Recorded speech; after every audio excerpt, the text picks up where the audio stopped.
Alors, au Salon du Livre, j'ai discuté pas mal avec des gens qui vendaient des bouquins, notamment des Chinois, des Japonais, des Italiens, des éditeurs, parce que le Salon du Livre, c'est un endroit très cosmopolite. Et là, j'ai dans les mains La Voix du Milieu, la vacuité. C'est par le maître Xing Yun, ou Xing Yan. Voilà, mieux connaître le bouddhisme. Et c'est publié par la BLP, la Buddha's Light Publishing. Et ces gens ont publié un petit volume qui s'appelle, il y a plus de toutes sortes de volumes, il y a toute une série de petits volumes. Il y en a un qui m'a retenu mon attention, c'est celui qui s'appelle La Voie du Milieu. Il y a aussi Prendre refuge auprès des trois joyaux, la causalité, le karma. Mais la voie du milieu me paraît encore plus intéressante parce que tout simplement, elle parle, elle parle des 8 négations et elle parle du sentier octuple. Alors vous savez que je suis passionné par le 8, par le 4 qui donne le 8, puisque le 8 c'est le fait de prendre en compte le masculin et le féminin, donc ça le dédouble le 4. C'est le yin-yang, les Chinois sont habitués à considérer que toute phase et toute situation doit être divisée en deux pour respecter l'équilibre entre le masculin et le féminin. C'est tout à fait ma façon de voir, ma tasse de thé.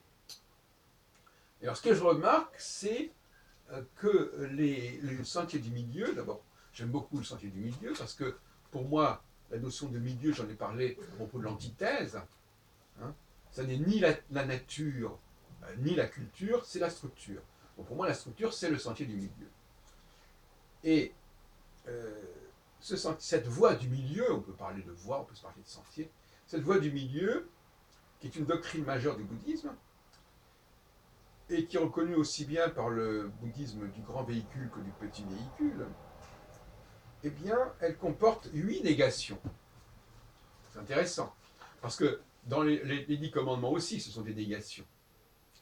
Et on pourrait dire que les 10 commandements, c'est c'est une voie du milieu aussi.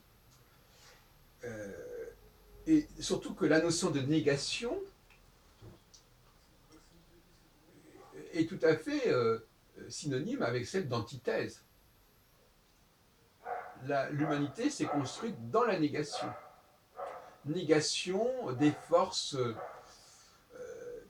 qui peuvent vous envahir, négation de la nature, donc de notre nature humaine et de la nature physique et de la nature climatique, d'où la construction de maisons, d'abris, etc., mais aussi de l'élaboration de lois, du droit, avec des constructions, des règles qui n'ont rien à voir avec la nature.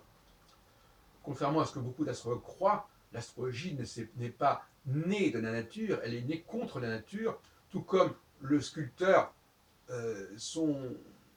sa sculpture, elle n'est pas née de la nature, mais contre la nature, même si effectivement, bien évidemment, cette antithèse va retravailler le point de départ qui est de l'ordre de la nature, qui est ce que j'appelle la thèse.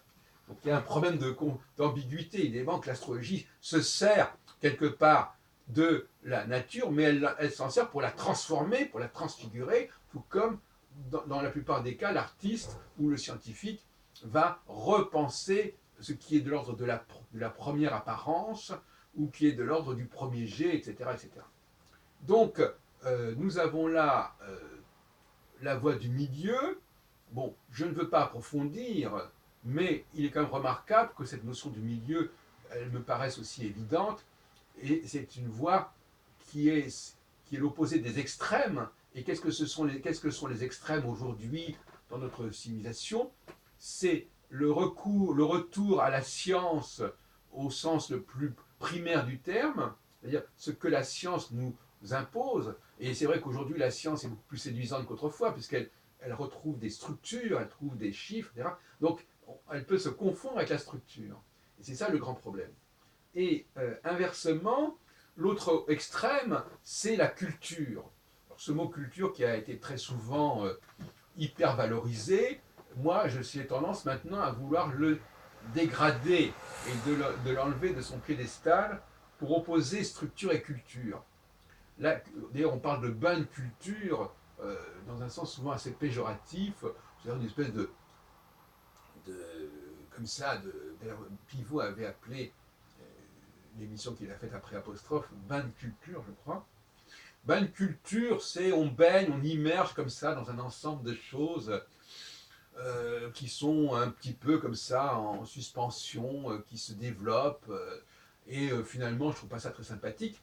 Et j'ai été frappé, je l'ai déjà dit dans une précédente vidéo, quand quelqu'un a dit ah la langue française, c'était la journée de la francophonie, la langue française, elle est vivante, elle est vivante. Et ce mot vivant m'a paru choquant parce que elle est vivante précisément parce qu'elle change.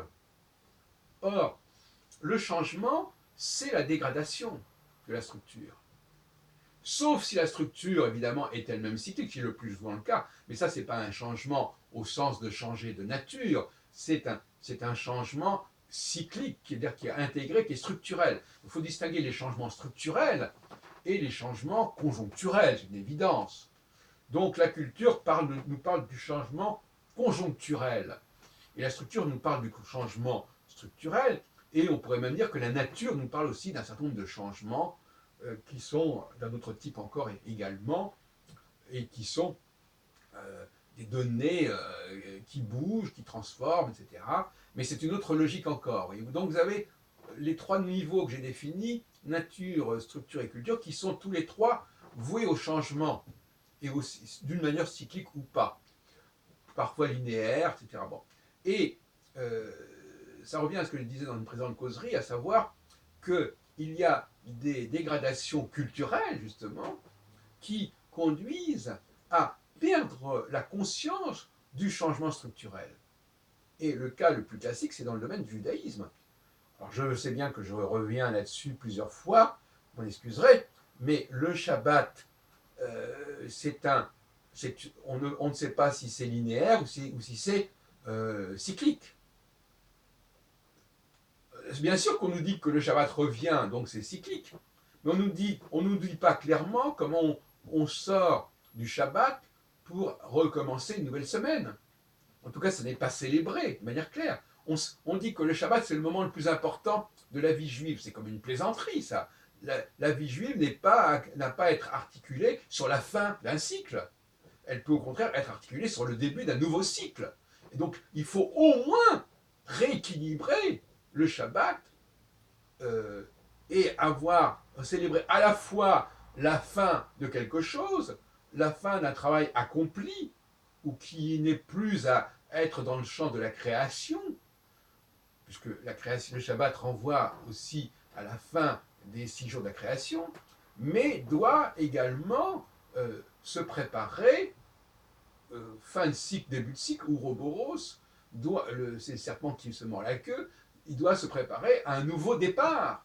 Alors ça n'a pas disparu, bien évidemment, totalement du discours juif, mais c'est devenu quelque chose de presque anecdotique, et ça n'est pas du tout célébré avec le même splendeur, la même munificence que le Shabbat. Et c'est tout à fait étrange.